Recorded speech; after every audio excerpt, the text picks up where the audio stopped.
one example comes from earlier grades and one comes from later grades. The earlier grade example is not something I invented at all. It's in the project-based learning example where you say, we have a module where we're studying ancient Egypt. You know, there's certain things that you want the kids to understand, to be able to take away, like what's the time frame in general, what's the geography, and so on and so on. But then you want the student to express their interest in the thing. So what the project-based learning model would suggest would be, you've got things that you share in common, and then the student gets to then take their interested area, make a proposal to you, and then write a paper, possibly do a presentation, have some kind of on-site demonstration of their learning. So in the Egypt example, which if I recall correctly was 5th or 6th grade, one student did a fashion show, one student did food, another student did architecture. So they picked what they wanted, what they were interested in. Hi there, it's Deepa. Today's guest on Recipes for Life is Andy Gilman. Andy is the executive director of the Agora Foundation, a nonprofit endeavor providing great books, seminars, and other educational opportunities to promote civil discourse on complicated subjects. Andy has served on nonprofit boards and committees ranging from the Chamber of Commerce to the Ojai Storytelling Festival to Ojai Valley Land Conservancy. He's the father of 3 adult children, 1 grandchild, and lives in Ojai with his wife, Kate. In conversation with Andy, one of the thoughts that I loved the most is you don't see the developments unless you seek it out. And it goes to the heart of personal growth and self-introspection. From a lifelong learner and educator perspective, Andy shares tools for both young and adult learners, ways in which one can understand the depth of the subject matter, where you're armed with knowledge as opposed to operating from a knee-jerk response. I really love the superpower of understanding each other's gaps in knowledge that shifts the conversation from convincing each other to listening to each other, and much more. Here's Andy Gilman. Andy, I'm so excited. We are finally here and we both are chatting on my podcast. Thank you so much for taking the time to be with me here today. Thank you. So, I know you love to travel. You recently came back from where, remind me? New Zealand. So I'm just kind of curious if you were to sort of pick one really beyond amazing experience within the travel context, what would it be in your years of travel and why? That's an easy one, actually. It'd be walking the Camino de Santiago in Spain or Portugal. Well, I did it twice. I have 3 adult children now, but I took one kid. My 3rd kid hasn't done it with me yet. But what's different about that kind of travel, and you can decide how long you want it to be. We walked for a month each one of those times, but you could have it just be a week or have it just be 2 weeks or something in between that. But what's different about it is you don't plan on where you're going to stay. Well, let me backtrack. I will say this. You can decide if you want it to be very, very planned.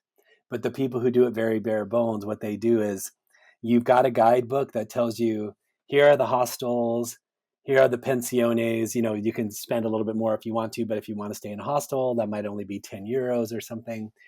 And you know that you're going to walk about 20 miles that day or so, maybe a little bit more. You're going to wind up in a town, and you hope that the hostels won't be full. And if they are full, you might end up walking 5 more kilometers or something. And that's your day every day for 30 days. And you get very tired, and you're walking roughly, you kind of start to coalesce with a group of people that are walking sort of as fast as you, more or less. And then you arrive where you're going to arrive about, 3 o'clock or so. And then you get food and you drink wine and you talk with these people. And after 2 or 3 days, you feel like you've known them for years. And these are all people that are like-minded in the sense that they're ready to walk 500 miles to this destination for some, generally speaking, some vague spiritual purpose. And it's maybe just to spend time with people or see something new. And I've never traveled anywhere like that before, that you're working that hard, getting that open, and being able to see things at a walking pace, that you're in the middle of the countryside. It's just completely fabulous. And you get this little book, and they stamp your book every time you stay in these different cities. And by the end, you've got these glorious books. I still have them. And you bring that when you get to Santiago, which is in the northwest of Spain. You get to the church and they look at your book and they see you stayed all these places and you get a certificate that says you did it. And it's fabulous. And usually when people get to Santiago, they're in tears, me included. And it's something you'll never forget. What was the tears about? Good question. Fatigue. I was like thinking something powerful, Andy, but I'm no. okay. That's not. No, I'm halfway joking. Part of it is fatigue. Part of it is the way that being somewhat fatigued can get you, I want to say, raw in some ways, or just tired enough to not be thinking so much. So you're not thinking anymore as much. You're just being present and observing, and you're looking at things and listening to people and shedding prejudices or biases around things. You're just completely open about this. And I think the tears are, you've accomplished something amazing. You walked 500 miles. That's amazing by itself. And it just feels, it's kind of a release, but it feels like an arrival in a deep way, not just locally, but somehow, I don't know, in principle or in spirit, you arrived somewhere. And it's sad too, because you don't want it to end, but it does end. Mm. And then the idea is, and I've said this to many students in the past, you have this wonderful experience, and when the experience is over, you want to go back to it, but you can't ever really go back to it. But what you could do is you make more. You make new kinds of experiences that are similar. And so I did, the first time was walking from France to Spain, and then the second time was walking from Lisbon, Portugal, up the coast there. A little bit less, it's 380 miles, but still glorious and wonderful. And then you know, you can go to church services if you want to along the way. There's one time I went to a 1,000-year-old church that was in a cave, and hearing the priest speak and say, do you know what you're looking for? Do you know why you're here, why you're doing this? And it makes everybody pause and ask, you know, why am I undertaking this big thing? And just these, I have notebooks that I keep all the time, that I have for years and years. And I have notebooks just dedicated to that I took. And anytime anybody said anything worth noting, I put it in there and drew some pictures around it. And I have those always to go back to. Andy, I'm so inspired. I feel like I should just talk to Vasu right away and we should go on a trip this year. And I'm not a person that'll actually walk. So. Well, and also taking, like I took my son Noah when he graduated from Oak Grove, and it's so great to do that with a young person, because at first they don't love it and it's kind of hard, and then boy, they just get so great at it, and then it's so wonderful to kind of think your whole life is on your back. You know, you're just carrying a backpack and that's it, and you don't know where you're staying that night, but you have faith that it's going to be okay, and it always was. Wow. The first time, I don't know if I'll have faith to not know where I'm going to stay, but you said that there's ways like people can actually plan this and book ahead and all of that. You can do that.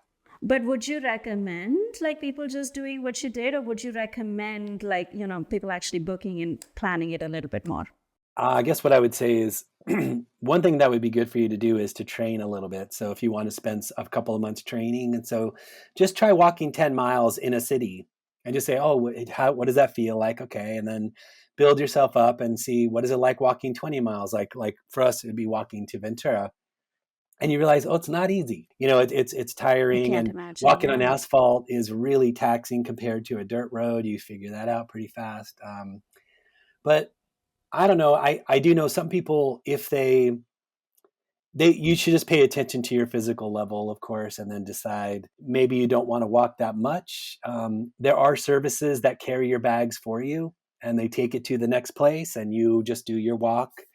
And if you get where you can't walk anymore, you can call. So I know people who did things like that. I guess what I would say is, there's these kind of 3 sections. It's called the Camino Frances, the French way, but you start in the Pyrenees, so on the east coast of Spain, where they borders on France, and you cross these mountains and you go down, and it's this luscious, glorious green area that Ernest Hemingway wrote a lot in, and so it's just fabulous. That part is really glorious.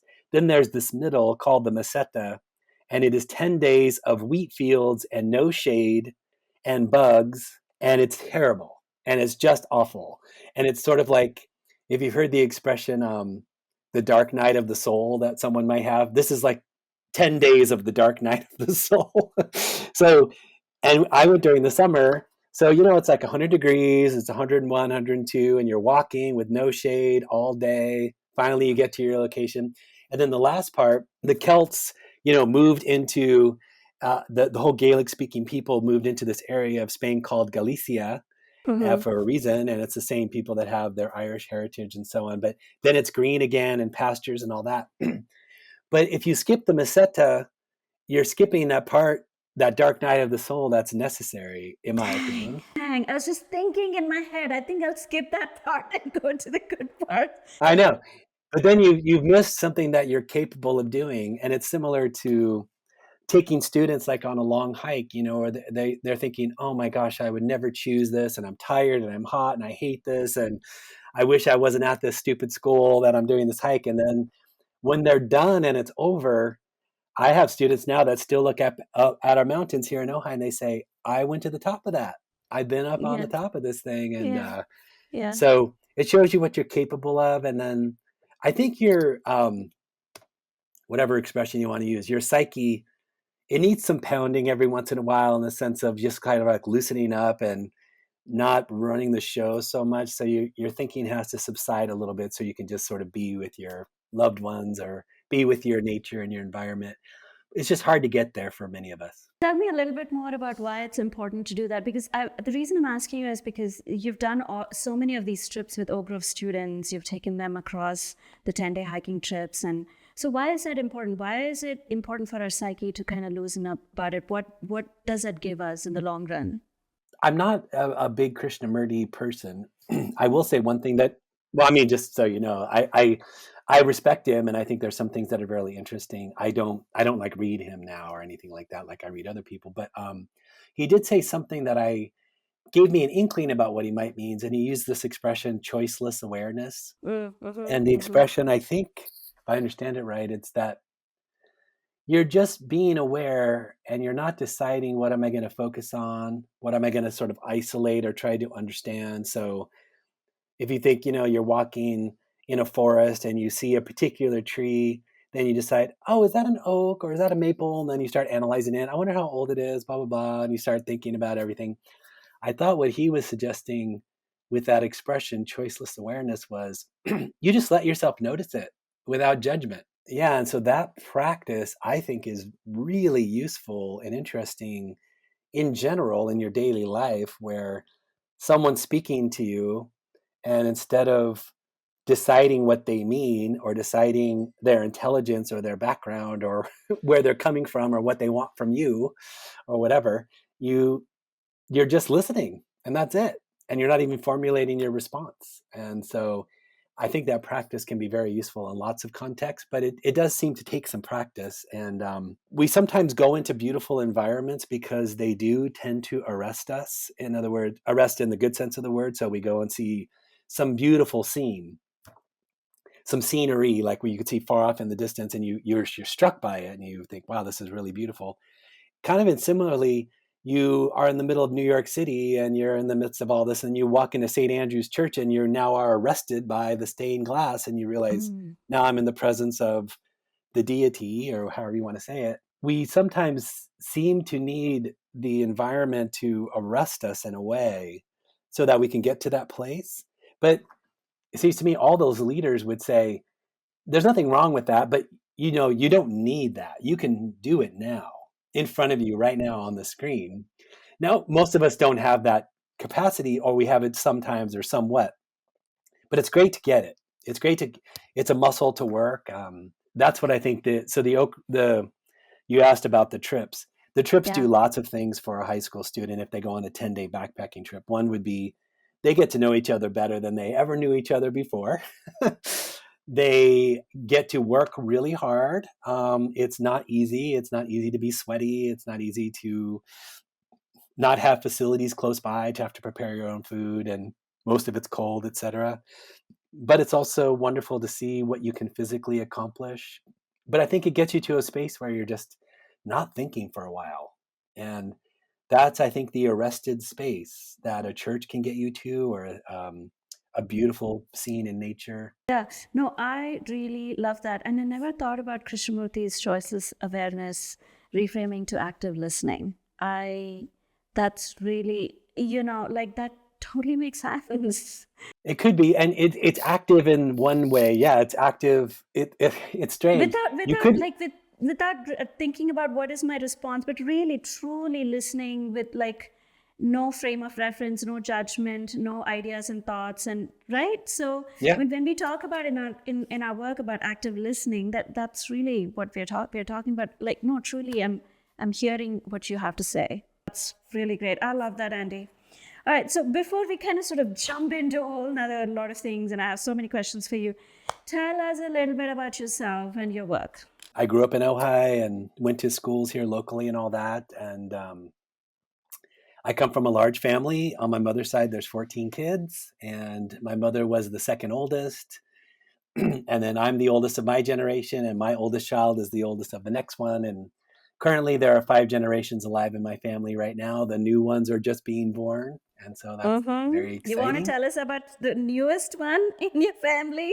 Yeah, one of the newest. I'm a grandparent now for the first time. Ezra, just saw him on FaceTime this morning, and no, they're doing really well. I'll be there again soon. I want to. I like being. They live in San Diego, so I go there as much as I can, and they come. They were just here for Thanksgiving, and so the family's continuing to grow. Yeah, so a lot of my early years here in Ojai formed not intentionally, but in hindsight, clearly formed what my career ended up being, which was that I did not enjoy school at all here, and I dropped out of high school because I didn't like it. And I took my GED. So then, as soon as you turn 16, you could just take the test. And if you pass the test, you graduate. And I did that. And I started going to the community college here in Ventura, and then went to art school later and then graduate school later. But college I loved, but high school and earlier I did not love. And that changed a lot for me what I decided I wanted to do with my life and in my kids' lives, which was that I I find learning so exciting, and there's so much in the world that is so interesting to do and to learn about and know and practice. I thought school was not doing that for me at all. In fact, it seemed to be sort of trying to beat it out of me in some ways. So I thought, well, with my own children, I want to do something dramatically different. And we had our kids go to a parent co op. I lived in Ventura at the time, but I worked in Ojai. And that's where parents work in the classroom, and it was called open classroom. And so on a typical day, there'd be the teacher and the teacher's aide, and then there'd be maybe 5 parents, and you would have 5 kids in your center, and for half an hour, and you would do that 5 times, and bring snack for the whole school. You would participate in all these committees, et cetera, et cetera. And that ended up growing into what's now Ventura Charter School, which is still going Mm-hmm. on 12 years later. And that Mm-hmm. just made me think, oh, there's a really different way to have education, that is the whole community coming together and participating. Now, I will say, it most of the time it worked really, really well. But if you had a parent who wasn't great with kids and they're in the classroom working with other kids, not great. Okay, so there's some costs, of course, with any community, but that idea about education and the enthusiasm of being, in a space that is supportive and where a lot is available, that ended up affecting my whole adult life with myself and then with my kids and other kids that I ended up working with. So education's been a big center for a long time, and art, designing and my own practice and things like that. But that's spilled into school too and all that. Got it. So And I've been you in Ojai most of my life. Yeah. then you've been with Agora. Was that the transition from education to Agora, or was there something in the middle? Yeah, no, I went to the charter school, started first, actually. So my kids were grown up. So I'm one of those people that kind of did everything sort of backwards. So my oldest daughter was born when I was 18, not planned. And then I got married really young and had 2 more kids. And so I actually went to college when I was working, and I had 2 kids already. Third came the year after I was finished with college. So those were hard years, a lot of working and supporting the family and then trying to do something good. But then graduate school, I will talk about this because this does tie a lot into what we're saying. I had gone to art school, and I had my practice, and I was designing, and I really enjoyed it. And I became really interested in philosophy in general. And the reason why it hit me one day, and Deepa, I may have told you this story before. We have a park here in the East End, Soul Park, and there's the park, and there's a creek, and then there's a golf course on the other side of that creek there.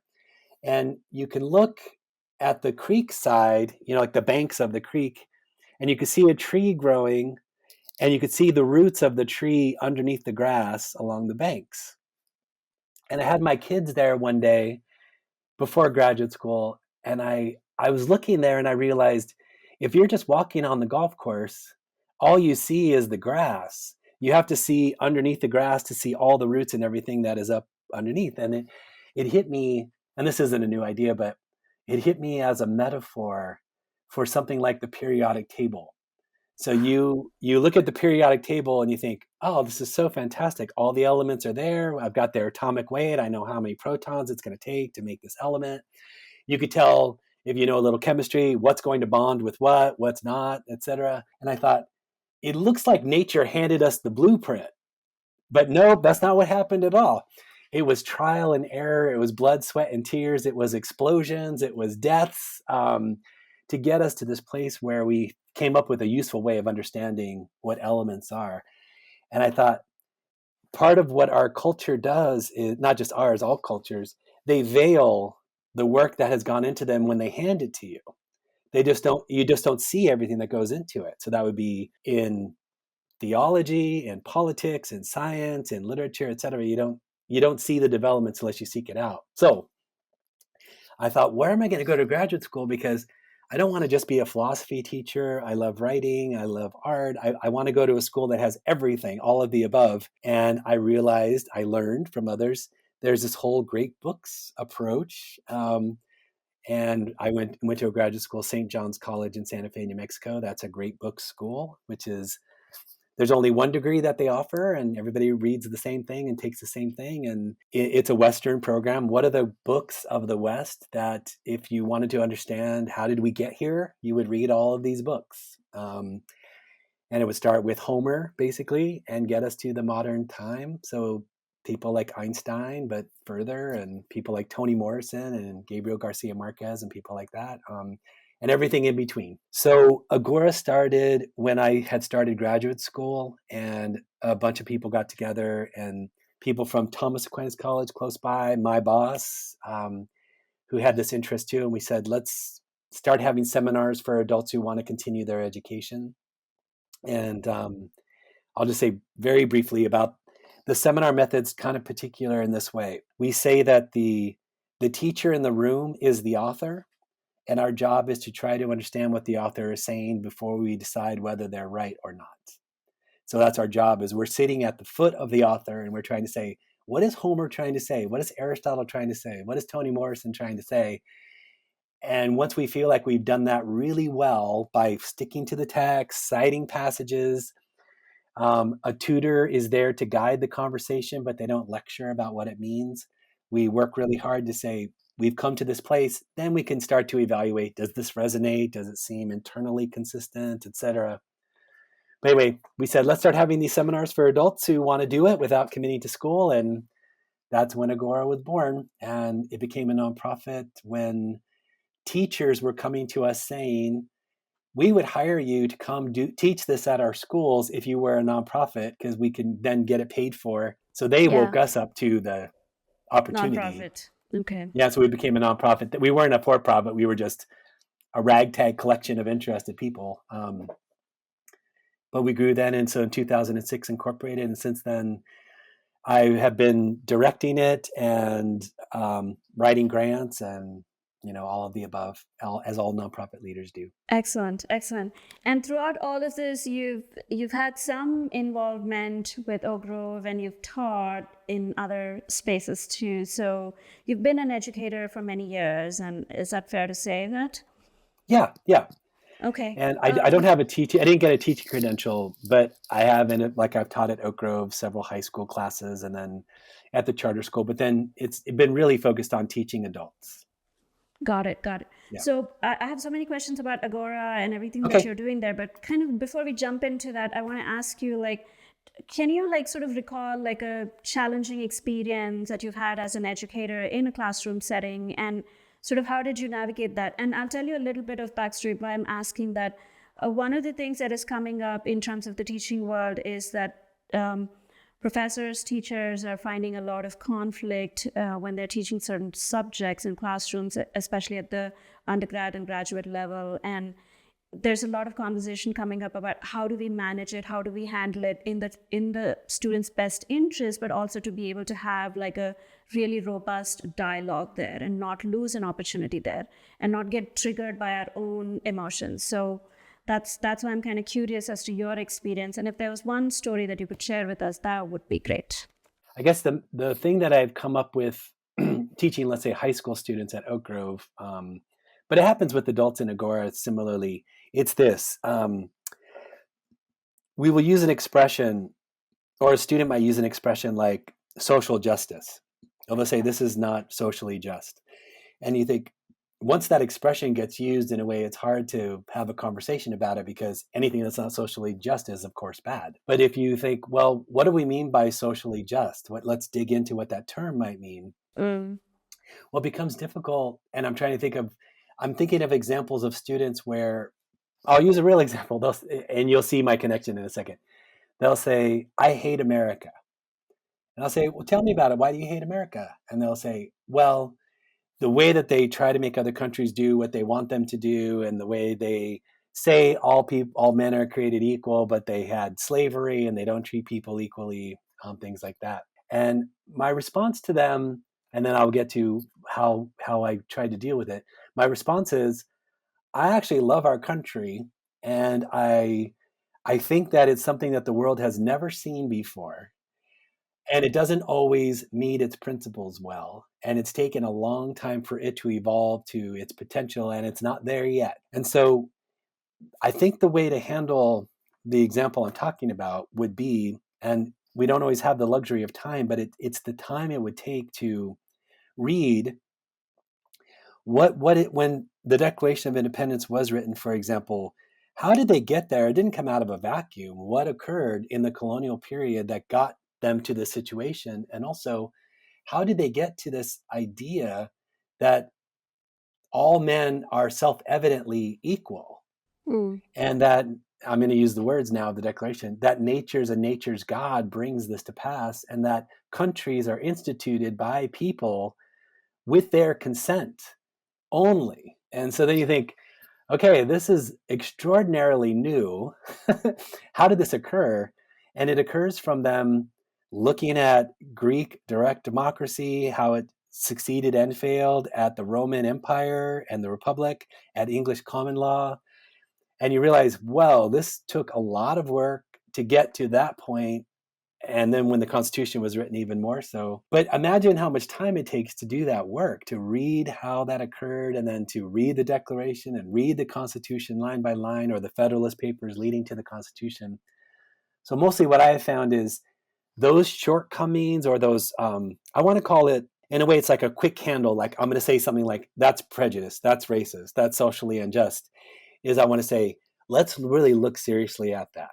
We take the thing, spread it out, almost like you're baking. You're going to take the dough, spread it out finely, as flat as you can, and we're going to look at it piece by piece and see, what is it that we're talking about? What are the stakes, etc. And so when we've had the time to do some of that, I've noticed that the students get to a place where they could say, I'm very angry about whatever that subject was, if it was racism, and I'm angry about it too.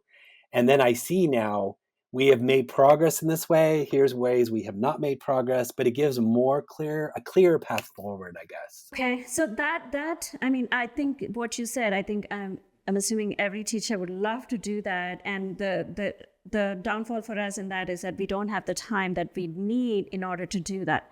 But when we don't have the time, but we really want it to resolve in a way that allows the student to move past whatever it is that they are dealing with in terms of a tough emotion, and look at curiosity, right? As an educator, as a teacher, any lens we look at something with curiosity, then we are able to sort of open up to possibilities.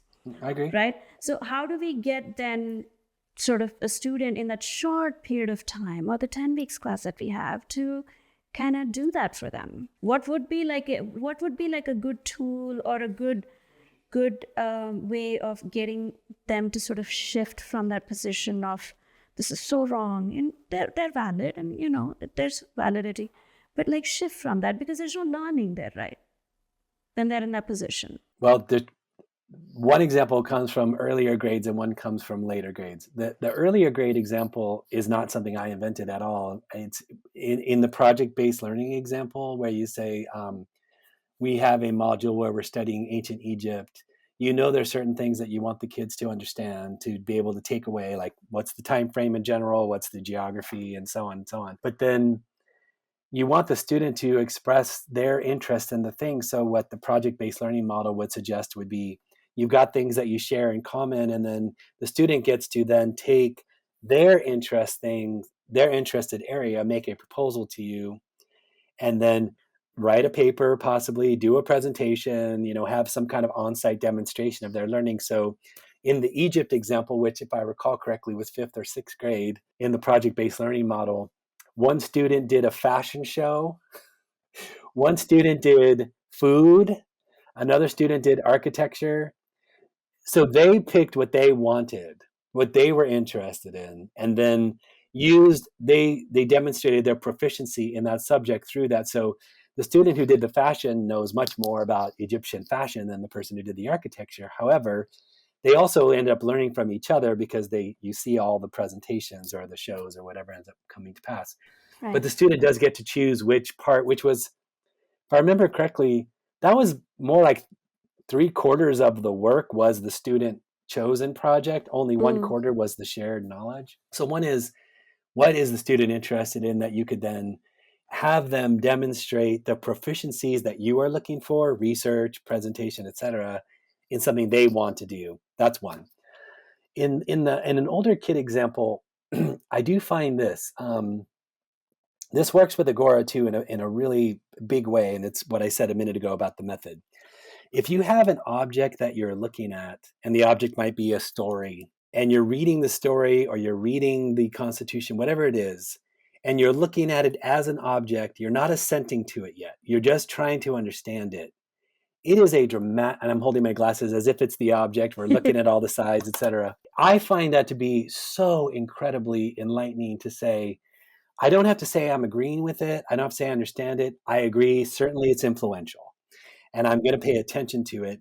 And I get to hold it and try to understand it. And I get to debate it, but not before understanding it. I've seen that be really interesting with students. And so here's a great example. W.E.B. Du Bois. The book is called The Souls of Black Folks. The essays are shorter, but he's really writing about, you might say, the characteristics of the country right after the Civil War. And he would say the failures of the post-war period in manifesting what was intended. But when a student gets to read that really carefully, they get to see also what Du Bois is advocating for. And they realize they haven't given enough time or energy to understanding the newly freed slaves' position and the country situation as well. So it just gives them a deeper understanding, where, again, it's the parking it. You might say it's the choiceless awareness of it. You're parking it to try to get a feel for it before assenting to it, before rejecting it, and before having an emotional response to it. Okay, excellent. So that's a great redirect. So just hear the student, kind of just get curious about what they're saying, help them sort of like expand it some more, or give us more thoughts about where they're coming from, or some factual basis for what they're saying, and then say, listen, in order for us to delve much more deeper into it, it's important to sort of like really understand it. Is this something, if it's a younger student, then we say, is this something that you want to do as a project-based model? If it's an older student, then we sort of redirect and say, do you want to explore these things? And then we can come back and have a conversation about it. Yes, and one more quick example would be something like when Roe versus Wade was overturned by Dobbs, for example, we had a lot of big responses by lots of people. And so what we've done in some of our groups is we've not had a conversation to say, should abortion be legal? We have not done that. But what we have done is to say, let's look at the Roe v. Wade case very seriously, and then Casey, the second main abortion case. Let's read the case itself. So we read the case, we looked at what are the principles of the case, and it's pretty surprising for most people that the court's response for the trimester system of what's called viability. So when they said, well, the more viable the fetus is, the more the state has a stake in the baby being born. Most people don't realize that's not even, that they don't realize that's part of Roe versus Wade at all. And then they go, oh, wow, I didn't even know that was there. And then you kind of look at the case and you realize, well, the judges responded in ways that the plaintiffs weren't even asking them to respond about. And so then you realize, oh, there's some shortcomings in the case. Now, again, that's not should abortion be legal or not. We're just talking about the case. And then same thing with Dobbs, where what you want to say is, oh my gosh, this is so bad. Or, oh my gosh, this is so good. You think, no, look at the case, spread it out like the dough. What's the argument? Look at the dissenting opinions. What's the principles that they're arguing by? Is it principle? Is it consequence? They argue all those ways. But then you get to be, even if you're a high school student, you can completely do what I just said. But now you are really armed. And you're armed with knowledge. You're armed with how to work with principle. You're not just having kind of a knee-jerk response like, you, race is bad, or whatever. You're like, wait, what are we talking about? What are the principles that we're working with? And it seems to me, if you want to say Gandhi, Martin Luther King, pick your person, they're not just working off the cuff. They know the stuff back and forth. They know the whole history of it, and they're arguing from principle. Okay, Andy, I really love that. Armed with knowledge, arguing with principle. I have a couple of friends who we tend to, very vigorously have a, conversation about something. But now I can almost like see a pathway for us to say, you know what, let's actually, like your example of Roe v. Wade, let's actually look at the case law. Let's actually read up on what they said and then come back and make our, conversation. Yeah. Love it. Love it. Changes the whole conversation. It totally does. It completely does. And we don't even have to talk about like 50,000 things. We just focus on one thing usually. And that's what I've seen in most of these conversations, especially in the last 5-6 years within our political scenario. We're like stuck on one thing and we're like going back forth on it. We're talking about values. We're like, I didn't know you thought about this and all of that nonsense. But just come back to say, let's just kind of like fully like really deep dive into this topic. So you're probably going to ask about this a little bit later, but it seems to me it's okay. It's let's get into it. Yes. Well, no, just it's this. It's and this happens a lot. Somebody might say, "Hey, can we go have coffee? I want to talk about things that are happening in Ojai or in the country." And I'll say, "Yeah, sure, of course." And they start talking and say, "I'm so upset about this." Yes, or they'll say, "Do we need more taxes here or what?" And I'll say, "Oh, let's talk about it." And then they'll talk about that for a minute and they'll say, "Oh, and the housing is terrible," and "Oh, the way the environmental thing is going on," and they'll go from topic to topic. And what I will do is I'll say, hey, you're saying a lot of really good things and these are all issues. Can we go back to the taxing that you brought up first? Because I would love to spread that out and try to understand where you're coming from there. And instead of 1 hour over coffee where we're going to talk about 6 things, I would love to spend 1 hour talking about one thing. Yeah. And then you realize, oh, you understand the gaps in your own knowledge. They might understand the gaps in theirs, or you help fill in each other's gaps in some ways. And also, hopefully with your friends that you're talking about, there really is a spirit of goodwill, which is, I'm coming into this conversation not trying to persuade you of anything. I'm really here because I want to understand it as much as I possibly can. So let's journey together. It's not a debate winning coffee connection. We're really trying to figure this out together with the idea that we don't know it well enough yet. It completely changes everything. I could see a bunch of conversations that I've had in the last few years, especially when the first election happened with Trump, that I honestly, and I'm sure a lot of people will sort of agree to this, like lost some deep friendships because of how we were coming to a conversation. But now when I think back about it and I think back about, wow, we could have just reframed this whole thing and just looked at the gaps in our knowledge. Because there are definitely like gaps. Like I don't think like any of us like really deep dived into a topic to fully understand and talk about it. Mm-hmm. We Yeah. were So coming from a place of like high emotion and probably fear and, all of those things. yeah, no, I love that, and it seems to me, I was going to say techne in the sense of making things, but like technical masters are really good at this. That if you said, well, if you just spent time learning calligraphy, for example, and you said, okay, well, I'm just practicing my calligraphy and I'm just trying to get really, really good at it, and you do it over years, and you think, well, what have you mastered here? Well, calligraphy, sure, and what? Dedication, Mm. form in general, how to pace yourself, how to motivate yourself. There's so much that comes with any kind of practice like that. And it seems to me taking an idea and really digging into it, like the 14th Amendment is going to be argued in front of the Supreme Court here soon, and to say, I want to understand this. This is a post-Civil War amendment, and it's going to have, besides the insurrection clause, it's the due process clause, and you're going to say, wow, this would be a really fun thing to dig into one night with friends over dinner, and that's all we're going to talk about. And you come with some things you can read, some history of the case that's not, that presents different sides, and you think, I'm going to go into this case in the Supreme Court armed. I'm going to have this knowledge now that I didn't have before. And it's, how has the 14th Amendment been thought of?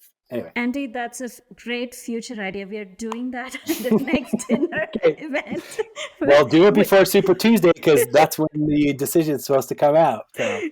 You got it. I'll be texting you right after this because I'm like, let's do this with all our neighbors. I think that'll be so amazing, actually. Yeah. Yeah. And, let's also get our kids involved, because why not? I think it'll be great for them to sort of see that process. Absolutely. Love it. Okay, so one of the things, before we sort of, well, two questions I have before we get into other stuff. One is, as we're talking about these things, you went to this school where, it's great book school. If there is a book, and you don't have to tell us right now, you could send us later so we can put it in the show notes. If there's a book for people to sort of dive into, some of the political culture that was more neutral, do you have a book in mind that you can recommend for us? Not one, unfortunately. Anybody's newsletter, or someone's writing a blog, or are you writing one? No, but I guess one thing that we are studying right now, which I do find interesting, and that is Hannah Arendt, Arendt, and it's called The Origins of Totalitarianism.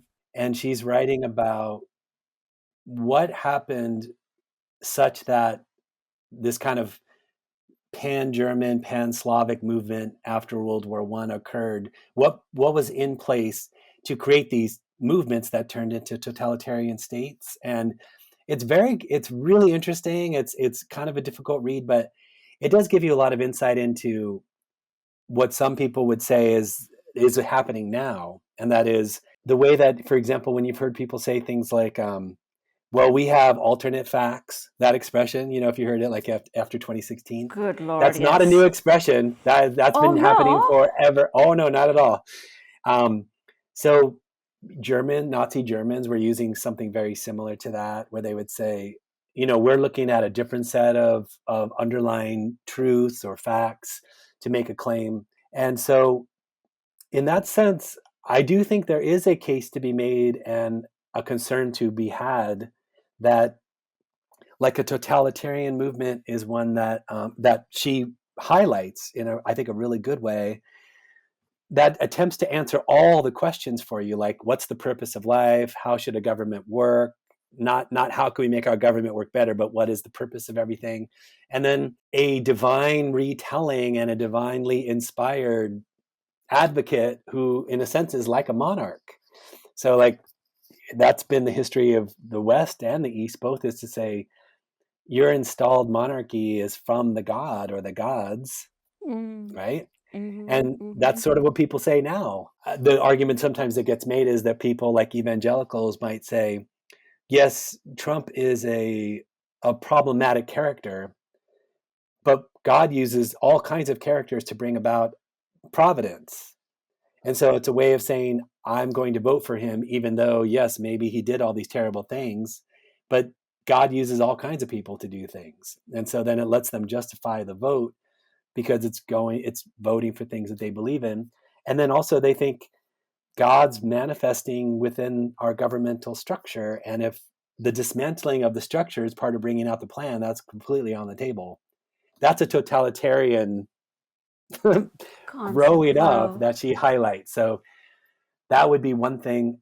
My inclination tends to go more towards if one were to read the Federalist Papers, so that's Madison, Hamilton, and Jay Mm-hmm. writing. There was what was called the Articles of Confederation, and that was the first attempt at a constitution that failed. And then the constitution that we have inherited comes from this work where they went back and they had to make a case to the public to say, here's why we think you should adopt this. And there are these, papers that they wrote that are so interesting and clear about why do you have the separations of powers the way you do?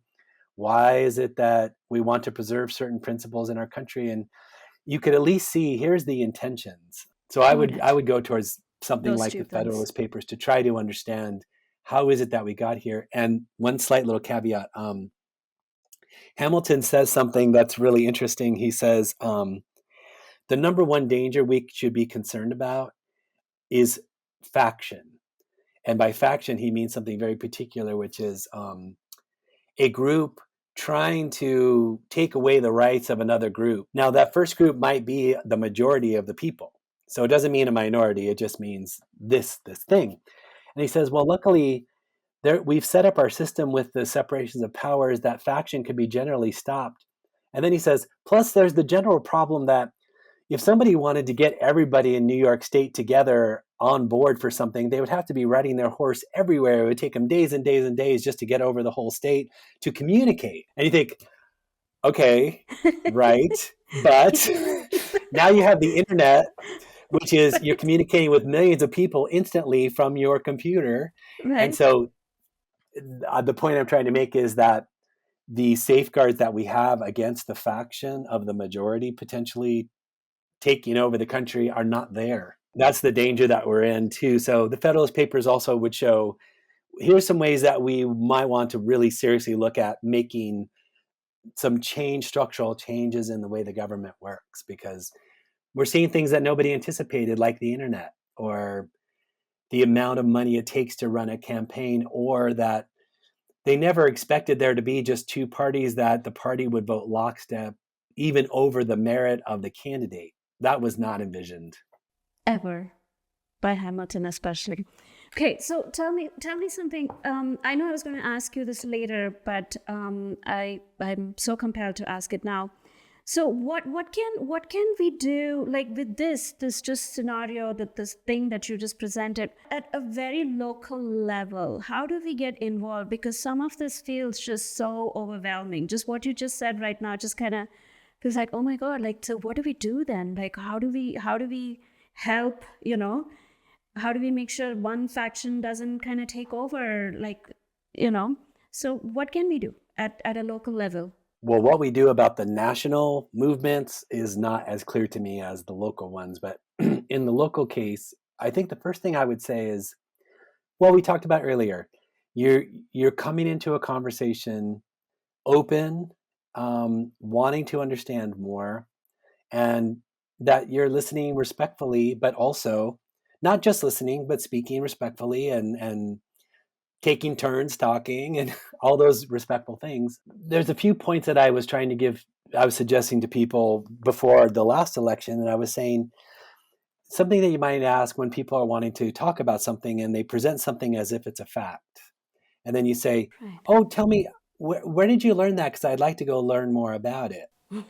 And so, and how many times have you heard somebody say, oh, I read an article about X, Y, and Z, and it's blah, blah, blah, and this and that. And you think, that sounds really interesting. Where? And then you think, well, where did you read the article? And they say, oh, I don't remember.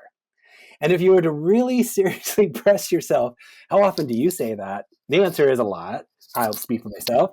And then I realize, actually, somebody told me about it. And I'm now taking it as I read an article and I'm presenting it as if it's a fact. And I actually don't know. So then Mm. by asking a simple question like, tell me where you learned that, I want to learn more about it, you're not overtly pressing them, but you are saying, if we're going to have an argument and we're presenting what seem to be facts, let's make sure they are truly facts. That's one thing. I think that's Right. useful and helpful. Right. But Andy, let me just kind of, I want to unravel this a little bit more before you get into the second and third thing. Um, so I love that. And I think like, I would love for it to work every single time, but I'm already seeing ways that I could get some opposition even for that, like very thoughtful comment or curious. Because one of the things that I'd see is that people are so emotionally triggered in that moment, and they're Mm-hmm. very defensive, that they would feel like somehow in asking that, I could be possibly hypothetically like questioning, their, Mm-hmm. thought process. So how do Mm-hmm. we sort of work around these emotional triggers in that moment? Because as a clinician, I've seen this constantly. I understand. Can you give me an example, like a specific? Like let's just say we are having this conversation, we are in this community forum, and I'm giving you some information about something, and it could be, let me think for a second, some of the things that I've heard. I mean, I have some. If you nothing occurs to you quickly. Yes, please go ahead while I'm thinking. Well, so for example, people when water is less of an issue now, it's still very, very important. But when we were in the midst of this drought before we had a couple of rains, people were really upset with the Casitas board, and they Yes, thought I they were remember very much that. That's a great example. mismanaging Yes. everything. Yeah, and then Yes. they would say things like, "It's been raining. It already rained today. It's raining again the second day." And if you, for your listeners who don't know, down the Ventura River, there is a canal that has been built. It's called the Robles Diversion Canal, and it diverts into the lake. Now, the lake has two streams that always divert into the lake, but this canal can be closed or opened, and it diverts water from the river into the lake. And so people would say, I'm so angry that Casitas isn't opening the canal. And they would say it's their negligence. Why are they doing this? It's environmentalists, or they would say all these things. And so the question that I'd be asking them is, I would say, well, I understand your concern. I'm concerned too. Mm. Tell me, I did a tour of the canal, which Casitas offers, and it's, once a month you can go and tour and see what it's like. And one of the questions I asked him is, when do you open the canal and when don't you open it? And then the answer is, there's a very strict whole procedure about when to open the canal. And what they're trying to do is they're trying to mimic a storm situation. And so when the water starts going down the river, they want a certain amount of water to go down the river because it feeds everything along the way, all the life that's there. People have wells along the way, and eventually they want it to get to the sea. That's not a waste. And then fish come up eventually, and et cetera, et cetera. So what I learned was they actually have rules about when they could open it or not. And it turns out they don't even decide the rules. It's the Bureau of Reclamation set by the FDA. So it's the federal government that made the rules. So then I realized I'm mad at them. There are reasons to be mad at them. Maybe that's not one. Mm. Mm. So it's misplaced anger. Okay.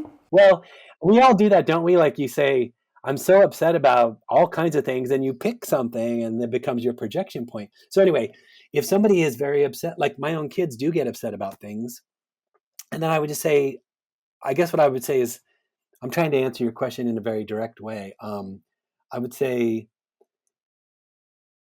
let's say we're talking about something that's very charged. Water is something that does charge people, but let's say something even more charged, like discrimination or gender discrimination or something like that. Then I would say we should really. I'm thinking of my own adult daughters now, who they do feel very triggered sometimes by something that occurs. Let me use a really easy example. If somebody's accused of like sexual assault, a man is accused of sexual assault against a woman, Mm. they get very upset about it. And what I would say is, if I use the language, yes, this person is alleged to do this thing, and they would say, alleged? How could you say alleged? And I would say, well, It's not yet proven. I Yeah. I mean, well, I don't know if they did it or not. That's the truth. But if you were to ask me, how difficult is it for a woman to say this happened? I can only imagine, but everything I have read and seen and heard from friends, it's the most difficult thing maybe they've ever going to do in their life. So that should count for something.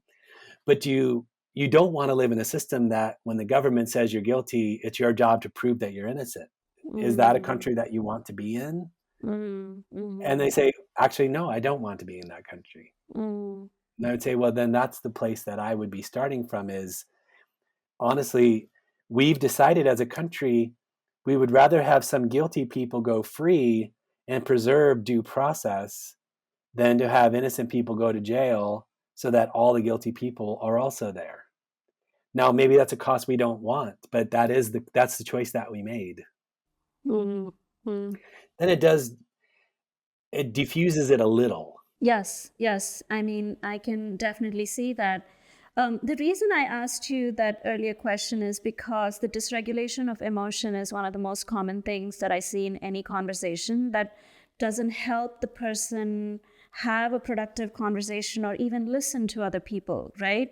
So, especially in these charged moments, if there are ways for people to be able to regulate their emotion enough to actually hear another perspective, I feel like is the key shift and change, especially when it comes to civic engagement or civil discourse or political conversations, right? Hmm. And in your own experience, I have several ideas around that, but in your own experience or in how you dealt with it yourself, like I'm sure you've been triggered by certain things in the past, and how do you like deal with that dysregulation of emotion, and how do you get to the place that you just kind of talked about? I get you. It's so funny because part of it is so personal in a way. Like if you said, if you suddenly find yourself really, or I find myself really angry about something or worried about something, and I think, well, if I have the opportunity to pause a little bit and say, what am I so upset about right now? And then it turns out it's a such a kind of a primal thing. It's that I'm afraid I'm not going to be liked. Or it's like, or I'm afraid Right. they're going to think I'm stupid or whatever. It's something like that. It's so primal and interesting. So anyway, part of that is just enough self-awareness to, in a way, be the watcher of yourself enough to say, oh, I'm really upset right now and it seems slightly disproportionate to the situation. What's that about? It's about something. But I guess the other thing I would say is the emotions do get in the way. They can get in the way of understanding something. But I would also say this comes from some later work, but it's the appropriate use of emotion can help a judge and a jury understand a case in the right way. So it'd be I think it's, if I remember the expression right, it's the rational application of emotion. And so that sounds like an oxymoron and maybe or something, but I think what it is to say, when I said that let's say something like sexual abuse is something that we really should have an emotional response to and be outraged by or prejudiced. If someone's not outraged by it, that they I would question that. That's different than saying, are they guilty automatically? And so that part of that's the divorce of that thing. But then, I guess I don't want to be like, let's say you and I were having a conversation and you started speaking louder and you were getting really upset. And I said, well, Deepa, let's pull it back. And then you're just like, go to hell, buddy, whatever. I'll be like, But it's, stop doing that. Stop doing yeah, that. exactly. Like, oh, guess what? I'm not paying you for therapy now. So whatever. No, it's not that. So it's being authentic. But I have said before to people, like, it seems like you're upset. And what I'm trying to do is I'm trying to get more understanding of the situation. So authenticity goes a long way, it seems to me, and not being formulaic and not pretending that you're an emotionless being. Neither one of us are. So let's be real. But it is true. If you're really upset, you tend to not listen very well. And you tend to go with the bias that you've already got, which is something you already believe deeply and you're mad about it. Yeah, yeah. And being mad's fine. But Well, I have but used that expression a lot. You seem mad right now. Yeah, so you're naming the emotion that you're seeing rather than saying anything about what is going on or giving an opinion, which is great. I mean, which is almost like a reflection of, hey, this is what I'm seeing from you, so I'm just going to name it, right? But then to your point, I think self-awareness definitely, to your original point, is like super key, I feel, in this conversation. But I always see this level of difficulty that people have in actually applying it in the moment. Later, they may go back and think about it Hmm. and say, oh my God, what was I thinking about? Why was I getting so upset? Right? Hmm. And then Hmm. maybe they can go back and repair and have another conversation with that person and say, hey, this and this, yesterday's conversation was not cool, right? This is what I'm coming. So when I talk to my clients, I always tell them, how does one develop enough self-awareness? And you only can do that by actually doing it consistently, maybe not in the moment, but even at least after, and then coming back and doing something about it. I hear you, and you're reminding me of a conversation that I I had recently. It was at a chamber of commerce kind of get together one night, and the person was talking to me, and she's an emotional person. We agree on almost everything, what should be done with the city and all that. So we're on the same page, and her pitch was going up, her volume was going up, and I said, it seems like you're upset with me, but you Mm. and I are agreeing about this. So I think you're upset, but are you upset that I'm not more upset, or am I doing something that's upsetting you? And then all of a sudden she just pulled way back and she said, yep, nope, I'm not upset with you. I'm upset. Okay, perfect. But then it turned into a conversation again. So in a way that began to diffuse it, just to say, am I saying something that's upsetting you? Because then it brought them back to a little reality check, like, no, I'm just mad or I'm upset about something which isn't about you, and we're talking about it. I would say this, and you might disagree with this. I really do identify with it in some ways. I have this book, and it's called Ways of the Samurai, and the Okay. idea is the idea. It's not. I'm not sure I would advocate it for anybody, but I found it interesting, and it's literal things to do if you are a warrior. And so they say things like, pay attention to your opponent's eyes. Where are they looking? What is their body doing? I mean, like, you're going to get into a fight, right? So you're literally going, huh? And then they say, oh, you want to have this kind of circle around yourself to say, if someone's inside the circle, they could actually strike your body. Okay, so it's all this kind of stuff besides some other more philosophical things. But one thing I do, if I'm going to be in what I would call I'm going to use the word volatile, but that's too big of a word. But it's something like, there's going to be people asking me things about what I believe, and they might have differing views. Yeah. I I think of this samurai persona in a way. So I walk in, and I have a lot of internal calm, and I'm watching people, and I'm listening to what they're saying very carefully, and I'm trying to respond in a really calm, thoughtful way, but in a way that I'm ever watchful and ever listening to those words. And so it sounds like I'm suggesting it's a fight.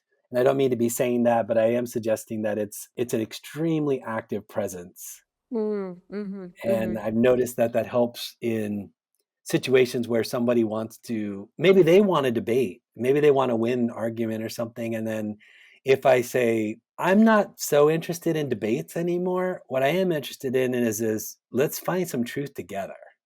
So if you're interested in that, I want to do that. Andy, I can almost take that example and translate it to so many corporate experiences and engagements, between team leaders and teams, and, just in terms of leadership. Like, I'm kind of thinking of the ways of summer. I'm curious, later I'll ask you this, why you thought I'd disagree, because what you're really talking about is nonverbal cues. Part of it is like really understanding the physiological responses of that person and seeing how they would react.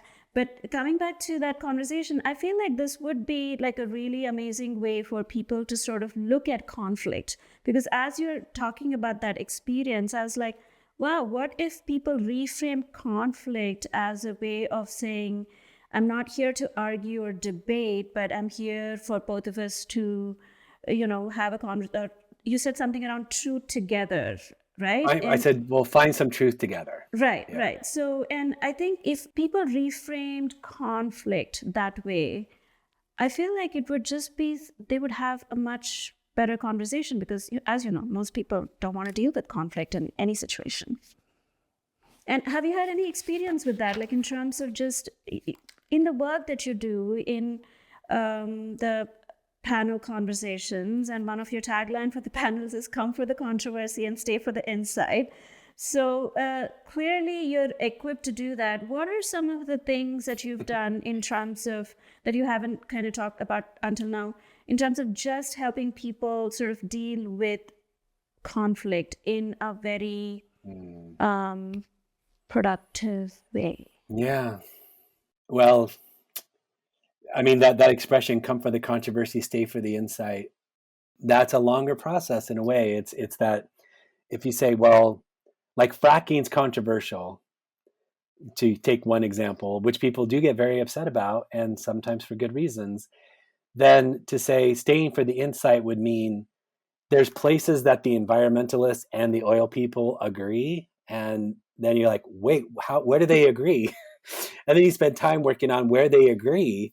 You think, oh, wow, that's really interesting. Or it's going to, I don't want to re-say what we said already, but part of that is truly agreeing on what are we agreeing the facts are, and having some agreement about what we don't know, that we are agreeing to go find out. So that is sometimes that is the best thing in a conversation that I have noticed, is even if it's just not something kind of philosophical or political, but just work. And you say, I actually don't know the answer to what you're asking, but I'm going to find out. And let's come back. And so giving yourself permission to not know and to pause, I think goes a long way. It's really authentic. By the And way, I know yeah. lots of PhDs who say things like, somebody will say, oh, like the X, Y, and Z factor. And this is a person with 2 or 3 PhDs and they're really educated. And they say, oh, tell me about that. What's the PhD factor? And you're like, oh, let me tell you about it. Like, they know they don't know everything. That is so clear to anybody who knows anything, that they don't know everything and they don't know a lot more than they know. So then to pretend like you know everything is absurd, but it is a tendency that we sometimes do have to overcome, right? Is to pretend like we know things that we don't. But that's what I have found, I guess. I'm trying to think of a different thing to say other than what we've said. But I think I don't know, what I've noticed is if someone comes to me genuinely wanting to get somewhere in their thinking, in the conversation about something, about town or some philosophical idea, boy, that's half the battle right there. And I'm using the word battle again, but that's half the journey, you might say. There's a real goodwill there. And so engendering that goodwill, it seems to me, goes very far. So if somebody comes with a business problem, my first thought is, okay, I see what you're saying. I see how this is an issue. What could I do to help you try to solve this? And then all of a sudden now you're not even an adversary. Like if you're their manager or something, you're like, what can we do what do you think we should do about it? That's a great place to start too. Do you have any ideas? Well, no, I mean, so I think that's definitely a great way to start, because a lot of times when I kind of do this work is I'm looking at ways that people can really diffuse the internal struggle that they have in a particular situation. Because what I see happening a lot of times in the most difficult conversations is that so much is coming up on the inside that we're really not able to engage on the outside. Mm-hmm. Right. Of course. Yes. And I'm always curious with all my guests who come in, like, how do you sort of deal with that? Because I feel like that's just sort of such a life skill for all of us to have. And if we can sort of even help young adults, young children learn how to deal with that, it'll make so many things just so less stressful. It'll make communication easier. It'll make listening to each other easier, right? So that's why the reason I sort of dig in is I'm like always curious. I'm like, how do you, because how you deal with it is of course very different than how Corey deals with it or I deal with it, right? Here's the thing. Here's a little thing for you. How do you deal with someone who doesn't want to learn? What do you say to them? And they come to have a engagement around politics, or with your stuff happening this year, they come and ask you some questions, and when you realize, Mhm. gosh, this person is not at all curious and just doesn't want to learn, and has just dug their heels in into what they believe is true and factual and right. Well, it almost never happens. I'm trying to even think of the last time that happened. I mean, I can't even think of a time that it's happened in my recent memory. And let me Really? use, well, because what's happened sometimes is somebody will be really mad, and Yeah, or okay. they'll say something and they'll say, "Oh my gosh, I can't believe they're doing this thing. I told them this. This has been happening since blah blah blah year." And I'll say, "We agree on most things, so you don't have to be mad with me." First off, and second, help me understand where you're coming from so I can, because I'm not understanding the issue well. Then they will explain it to me, and then I'll say things like, I don't want to bore you with the details of this example, but when they then what they would say is, they made a deal with the school district for this thing, and I'll say, do you understand where the school district is coming from now? And they'll say, Mm. well, no, I haven't talked to them lately. And I'll say, we can do that. That seems like a good place to start. If somebody comes to me and their heels are dug in, I just don't know how far. We probably won't go very far. Well, you've already kind of answered that, because you kind of, what you're helping me, what you're saying is that you really sort of, again, like your dough example, you like really lay it out, and you see things where you actually agree with them, and you say, listen, I agree on this part, but I don't understand this part. And then let's unravel that part a little bit more. And in your example, that unraveling showed that they didn't know the school's position or the board's position. Mm-hmm, Then you mm-hmm. say, let's just go and explore that. And it comes back to your original point of like, let's really look at all the gaps we have in our knowledge, and do we really fully understand the situation enough for us to dig our heels in? And usually the answer is always no. There's really no position that you would say, I'm digging my heels in and I'm not willing to move on this. Um, I can't think of one for myself personally, but No, but I think you've already given sort of like a recipe for what one would do if somebody did that. And really, honestly, it's just kind of like really not just only being curious about the whole situation, but really helping them like sort out what you're agreeing on, what they're not agreeing on, and to your original point of focusing on one thing at a time. well, and yes, I do think all that. And if you don't mind, there's one thing that you made me think about, which is this. You asked the question quickly. Something might be happening and you are having an emotional response to it, and it's something about you and it's about maybe your Yeah. past or your beliefs or something. Okay, so it's how do you think about that? How do you kind of park that in a certain way so that you can be more responsive or appropriately responsive in the situation? And one thing that I believe, well, it's been very useful for me, and that is the work of philosophy. And so, by studying philosophy and religion, but really everything that Agora does, and what all of this history of the world up to this point does, is seems to me it gets you really thinking about the most important things. And it isn't so much that you even think, well, every once in a while I think about my mortality, but I mostly don't think about it because it's morbid, for example, or I'm worried about it or I'm scared of it. And you think, no, for the philosopher, it's something they think about every day. Yeah. And the reason they think about it every day is because it's the sure thing that's coming. And secondly, it helps you put everything in the right frame of reference. So, for example, if you say, I'm feeling threatened right now, financially or emotionally or something like that, and your mortality is in mind, so you know they're going to be in the graveyard someday fairly soon. I'm going to be there too. And so, what's at stake, or what am I willing to put the stakes up for? And there's so much very interesting, wonderful stuff to think about here. But here's an example. This comes from Shakespeare. Shakespeare says, this is in the, if I remember correctly, it's in the mouth of Julius Caesar. And Julius Caesar says, a hero only dies once, and a coward dies 1,000 times. And so then I thought, oh, yeah, so you're in the situation and you flinch from what you should have done, and you're never going to forget it. And you're just going to live it over and over again. So then you think, all right, so with the stakes this high, mortality, do it. Just do it in the moment. Finiteness of time. Oh my God, Andy, I can talk another 1 hour about it, especially based on the book that I'm reading that amazing Corey recommended to me, 4,000 Weeks. It really kind of speaks to this concept that you just kind of briefly talked about. And there's so much amazing stuff there. But we'll do another, I want to do another like session with you to do that. And coming to like a couple of things, I feel like there's a bunch of questions that we sort of kind of went into.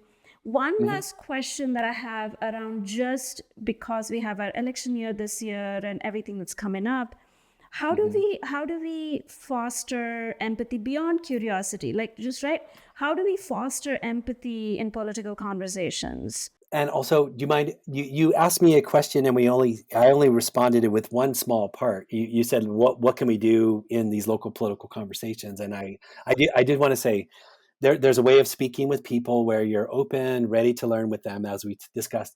But then it does seem to me you literally volunteer. You volunteer for the nonprofits that you care about. You go to the city council meetings or you watch them. Everything's recorded, but you literally decide. I'm saying literally, like you say, I'm going to set aside X amount numbers of hours per week to say, I'm going to pay attention to this thing because it really does affect. And it could be, how is our water being sequestered here? That's our city gets to decide how that is in part, right?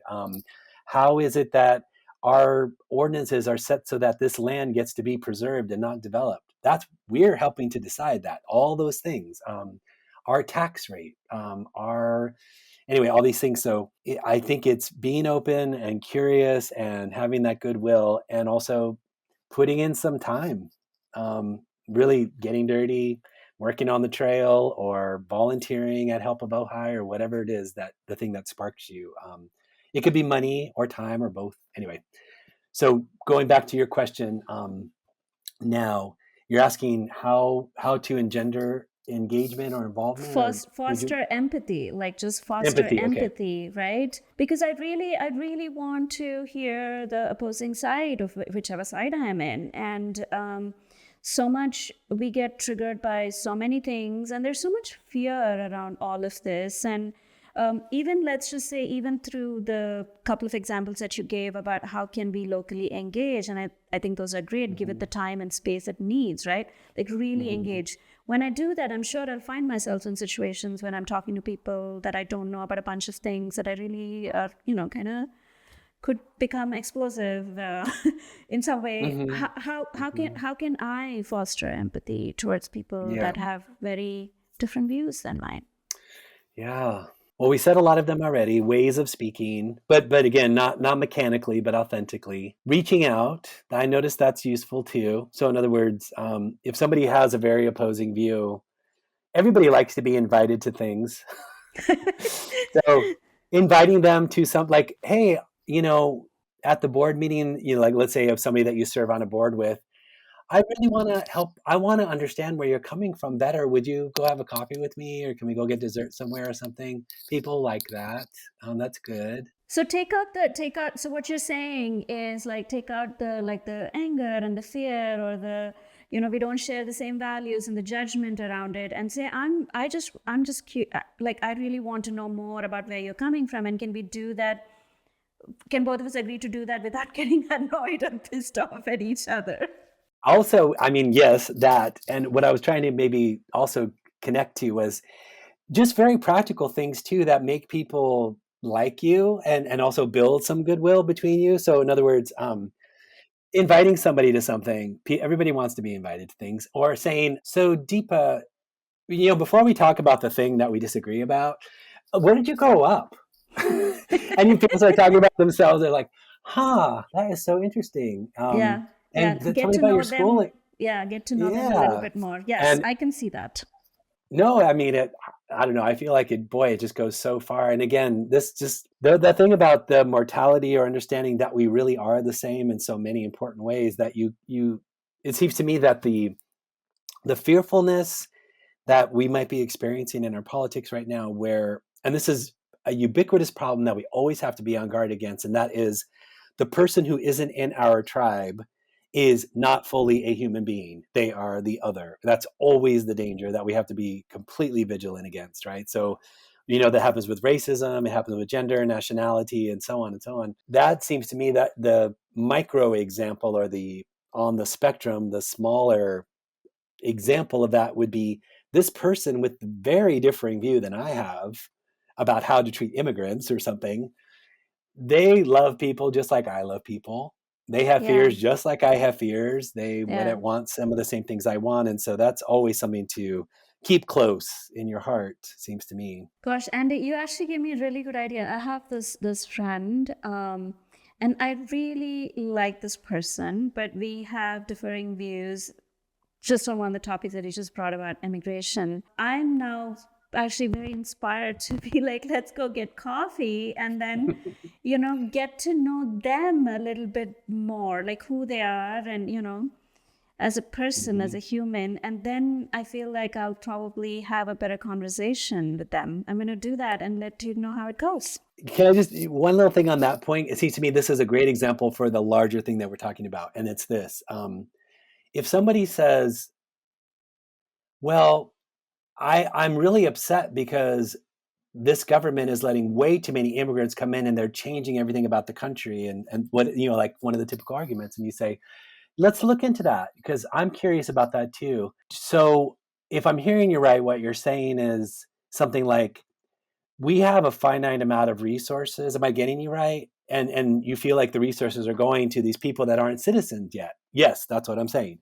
I totally hear that. And I have to admit, I agree. In other words, we're not citizens of the world. We're citizens of our country. And we don't even extend our rights to everybody in the world. Like, everybody doesn't have the right to be represented in court, for example, right? And all that kind of stuff. So I'm agreeing with you 100%. This is what I want to ask you about. Do you feel like the spirit of our country is one that had accepted immigrants, but now something changed? And if so, what do you think changed? Then you get them to start talking, and then they start articulating, is there a finitude of resources? Is that what changed? Or do they feel we're homogenous? Because that's important. Like if you say, hey, we really are Protestant white people deep down, that's important for you to know that they think that, because then at least you know where they're coming from. But if most people don't want to say that, even if they do think that, but most people don't think that. So then you say, okay, so we're not talking about skin color or their country of origin, because it turns out we're all immigrants in some sense, right? We're not even that many generations old, even if you came over Right. on the Mayflower. Right. So then when they start saying things like that, their position, it doesn't mean open the border. It just means their position softens now, and they start thinking about it differently. And then if they're Christian, for example, then it gets really interesting when you start saying things like, and this is where, boy, if you could be armed with this and have it ready to go, then you could say something like, well, in the Gospels, when Jesus says, drop everything and follow me, what do you think he means? And when he says, drop everything and give it to the poor, do you think that's not advice that we should take? And maybe that's too attacking, but you could see that It's even the not. Christian, It's not, yeah. because especially from how you're saying it, it's coming from a space of curiosity, because I would love to ask a question like that. I may not be armed with all of that enough depth of information that you have, but I can totally see it, because then again, we're going back to this idea that let's just pull all of these things apart and look at this one thing and let's look into it together. It just completely shifts how we sort of have a conversation around it, and we humanize the whole problem, because there's an intellectual humanizing of problem. But I feel like when we like really dig deep into it, we like really internalize, like we actually look at people, immigrants that are coming, as real humans, and there's a reason why they're fleeing. And yes, we get all of those things, but I think it, like you said, it softens how we sort of look at that whole situation. Yeah. And I think I would come to a place where I would say, we can't let everybody come in who wants to come in. Okay. So then what? What kind of cutoffs do we want to talk about? What would the criteria be? Okay. And then you realize, oh yeah, that you agree with them at some level, just maybe the dial needs to move Yeah. Yes. Love Yeah. it. Love it, Andy. I feel like I myself got so much from it that I'm going to go try. Oh, okay. I have one final question for you, Yeah. and then I'll Okay. bug you later about other things. Okay. What's your recipe for life for 2024? Thanks for asking that. I have been thinking a lot about this, and so we've talked about this before, but I'll be running for mayor of our town. So that's going to be a gigantic thing where I'm going to be thrust in a lot of conversations that I don't have to be right now, and I'll be talking with people that I wouldn't be speaking with, so frequently. And it's already begun. Suddenly, people feel authorized or um, allowed to text me like at 5 o'clock in the morning, upset. Now I don't have to answer it, of course, but Right. suddenly I'm in the public sphere in that sense.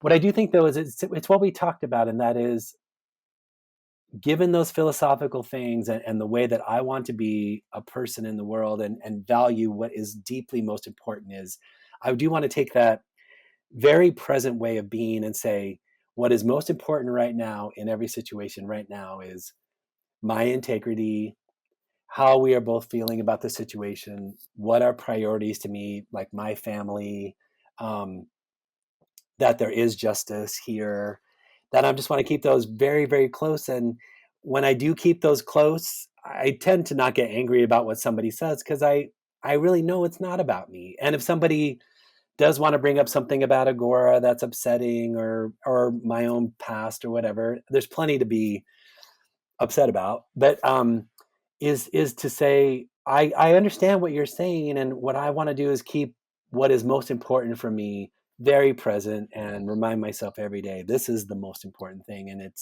I think finally it's integrity. They can't take away your dignity, like the Whitney Houston song. So that's finally, it comes down to that. And I would really like to do good. I'd like to do as much good as I can.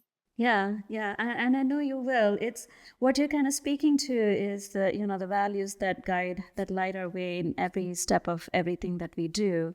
And integrity clearly is one of your core values that you hold and that you want to embody. And I'm very Well, excited about this no, journey for thanks. you. I would just add creativity and fun. So I would say Okay, well, there's everybody should many. there's many, but everybody should have some kind of art practice that they have, like music, visual arts, whatever it is, Yes. like doing something, being in nature, and then, gosh, have fun. Just life's hard enough. Let's not make it harder for each other, and let's try to have some good times. Very quick, what's your art practice right now? I'm happy to show it to you, but you've come over when I'm working on my drawing. So it's a series of posters that I'm, just using the small pen. That's still going. And then I play music as much as I can. I'm not in a band right now, but playing. And then I just started my new notebook for 2024, but constantly working on my nature drawing. So it's visual and music. And then I'm trying to write as much as I can too. So I write for the paper occasionally, as you know. But in general, it feels like really creative, fun, interesting time to me. So 2024 feels high energy. High energy, exciting. Gosh, I am very excited for you because I'm a person in Ojai and I can't wait for you to be the mayor of the town. But Andy, what a cool journey you've had, like dropping out of high school to running for mayor in this town. Yeah, I know. I think about that too. And I get to be kind of that example to say there's many ways to have a life, and it's not sometimes going to be so obvious, like, oh, you graduated from high school with straight A's, now you're off to the Ivy League school. Like, that wasn't my journey, and it need not be yours. So, there's lots of ways to go. Well, I have a person who models that to me at a very young age, my really cool producer, Corey. He has Yeah. had many ways to have a life. And, he models that to me for every day. So, yeah, Yeah. thank you for that. And thank you for coming on this show. It was so Thank much you. fun to have you. I And I'm going to appreciate have it. you back for sure. Thanks. Okay. All right. Oh, excellent. Thanks. Hey, this is Deepa again. I hope you really enjoyed my show today. Thank you so much for listening to our conversation. If you'd love to get in touch with me or my guest, or would like the show notes, resources, or links, please reach out to me on my website. I would also love your feedback. Until next time.